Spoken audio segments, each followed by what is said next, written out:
Lamber rabos é o que passa a render promoções. Lamber rabos é o que passa a salvar o emprego. Lamber rabos é o que passa a salvar a vida. Primeiro, os amigos abandonam os amigos. Apertando mais um pouquinho, os amigos passam a trair os amigos. Daí, desce-se para as famílias. Primeiro, os filhos abandonam os pais e, no final, os filhos traem os pais. E então, o medo vence o ódio, a polícia se torna dispensável, cada um é a polícia de si mesmo e o povo é a polícia da polícia. Gente, a gente pensa que isso é só para russo, só para chinês, só para coreano, mas isso teve sempre pairando sobre nós, essa sombra.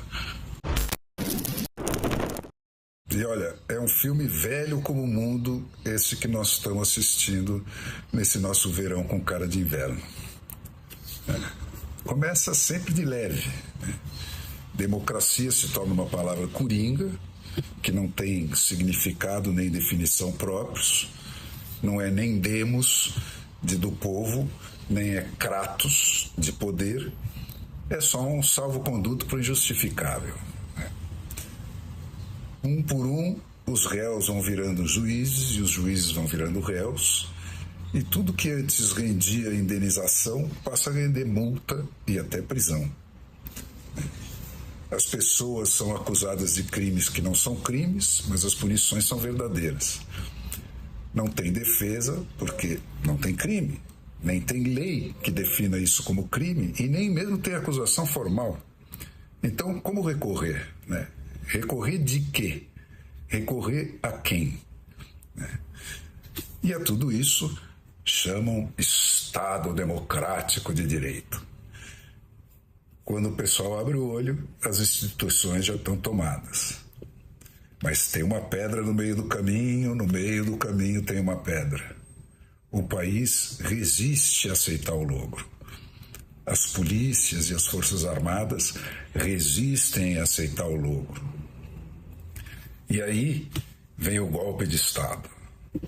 O vandalismo, que até ontem foi um direito da classe operária, evolui para terrorismo. E os ataques aos símbolos da autoridade pervertida viram tentativa de golpe de Estado. E esse é o pretexto para instalar la terreur. Toda revolução passa por essa fase. É o paraíso dos psicopatas. São eles, em delírio de onipotência, que regem a razia. Para que nenhuma resistência ouse se levantar, é fundamental demonstrar que ninguém está a salvo, que nenhum limite vai ser respeitado e que tudo que é mais sagrado pode e tem que ser violentado. Uma palavra, uma frase pode condenar ao degredo econômico e à prisão. A lei passa a ser escrita na hora para cada caso. Uma a uma, caem todas aquelas feitas para punir a corrupção. Uma por uma, caem todas aquelas feitas para impedir a ocupação do Estado por um partido político. E uma por uma, brotam do chão as decretadas para aniquilar cada inimigo da revolução em particular. Daqui por diante, só a posição do presidente é intocável. De governador para baixo, nada está seguro. E é assim que se instala a sociedade abaixo, essa corrida franca, explícita e autojustificada entre duas formas paralelas de espetáculos nefandos, o da onipotência dos agentes e o da covardia dos pacientes da ditadura. Na imprensa, que é o centro nevrálgico do sistema imunológico das sociedades, uniformizam-se em metástase as células cancerosas dos adjetivos que precedem a nomeação de cada personagem do drama. Democrata, antidemocrático, terrorista, golpista, ista. E cada vez mais sorriem despudoradas a cada cabeça que rola as tricoteuses dos nossos telejornais. E aí é o salve-se quem puder. Nos grandes espetáculos públicos de beijamão, a única medida que vale é a de quem rasteja mais baixo. Os governadores, os prefeitos, né, os nobres senadores, os excelentes magistrados, né, quem arrasta a bunda mais perto do chão? Né? Os mais abjetos da grei dos abjetos, né? Os pulhas marcados pela infâmia, os cheios de processos, os ameaçados de cair, os alvos preferenciais de qualquer tentativa de reação vão ser os mais irados campeões de la terreur. Né? Esses é que vão pedir as punições mais drásticas. Né? E aí vai sociedade abaixo. Nas empresas, na política, em tudo é a vez dos medíocres. Né? Aqueles anos todos de deglutição da competência dos melhores finalmente vão poder ser vingados. Né? Lamber rabos é o que passa a render promoções. Lamber rabos é o que passa a salvar o emprego. Né? Lamber rabos é o que passa a salvar a vida. E a indignação e ao ódio crescentes dos pacientes vai responder sempre à violência redobrada dos agentes da revolução, até que caiam todos os limites. Gente, como uma bomba de nêutrons, isso vai matando todos os traços positivos da condição humana, até que não sobre mais que a casca e o pior do recheio. Primeiro, os amigos abandonam os amigos.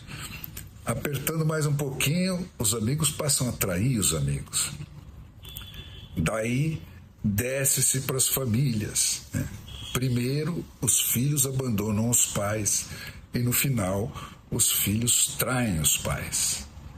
E então, o medo vence o ódio, a polícia se torna dispensável, cada um é a polícia de si mesmo e o povo é a polícia da polícia. Gente, a gente pensa que isso é só para russo, só para chinês, né? Só para coreano, mas isso teve sempre pairando sobre nós, essa sombra, como um eco do terror sobre o qual se formou gota por gota o componente cultural da psicologia do brasileiro. É esse que sempre esteve lá, abaixo da consciência, espreitando, até porque não tem nem memória atávica, nem memória vivida de outra coisa no Brasil. O Brasil, gente, é a criança violentada pelos pais. Né? A origem disso remete a 1808 e ao resumo da Revolução Protestante, que foi aquela revolução que, depois de milênios de opressão, uma revolução educacional, né? Depois de rios de sangue, de suor e de lágrimas, finalmente estabeleceu a ideia máter da democracia moderna, né? Que é a ideia de que não existe mais o pecado por pensamentos e palavras, a ideia de que não existe mais o pecado que justifica tortura porque não permite a produção de prova. Pensou ou não pensou? E tá, ferro em brasa e tá. Né? Como que você vai provar? Só existe pecado pelas obras, proclamam os protestantes, porque essas são palpáveis, essas são concretas, essas estão lá ou não estão lá. E é disso que nasce o mundo novo. É daí que começa o império da ciência. Mas a resposta dos soldados de Cristo, né, a resposta dos jesuítas que por 400 anos tiveram o monopólio da educação no Brasil, é a contra-reforma. Né? A ferro e fogo tem que ser detido esse ataque da verdade fora do nosso controle sobre o dogma que é nosso, né? Essa invasão bárbara do dogma que é a muralha em torno do nosso esquema de poder. O pecado por obra, o pecado contra a propriedade alheia, que ao longo do caminho formou o caixa de todo o movimento, né? Esse releve-se, né? Proíba-se de falar nele até que ele desapareça. E agora sim, só existe pecado por pensamentos e palavras. só existe pecado para quem o inquisidor quiser que tenha pecado. É assim que faz, gente. Tortura e fogueira para os hereges, escravidão e chicote para os não brancos. E o silêncio é o máximo de resistência tolerada. E com isso, a mentira se impõe e se justifica como um fator decisivo de sobrevivência. Meia dúzia de gerações de intervalo quase democrático não foram capazes de nos curar disso. E não demora muito. E essa revolução sem utopia, essa revolução sem a promessa de um mundo melhor, essa revolução da violência pela violência, apenas porque ela se tornou possível, apenas porque a informática fez a violência ficar preciso bastante para tanto, instala tudo isso de volta no nível da consciência. A história, gente, é a psicanálise das sociedades. E a questão agora é de tempo. Ainda que o mundo nos arraste outra vez para a libertação lá na frente, um dia, todos que estiverem vivos terão compactuado com a ditadura. E não havendo inimigo externo, todos serão culpados. E isso condenará o passado a permanecer oculto. É o que aconteceu em todas as Rússias, em todas as Chinas da vida. E aí a ditadura se reconstituirá, volta após volta no círculo, com alguma cara nova. A de um Estado bandido, chefiado por algum rei, formado nos porões de uma polícia política, inteiramente estruturada em cima da corrupção e do crime organizado, tem sido o padrão mais recorrente. E é isso que ninguém se iluda, que se anuncia nesse nosso verão com cara de inverno. É a isso que a geração presente ameaça condenar todas as gerações futuras de brasileiros. Gente, foi a antivisão desse pesadelo que me tirou da posição de combatente dos bastidores de volta para o primeiro plano. Diante da alienação geral do país, que eu sentia e que eu sinto que ainda não se esgotou, eu achei que era hora de convocar os reservistas.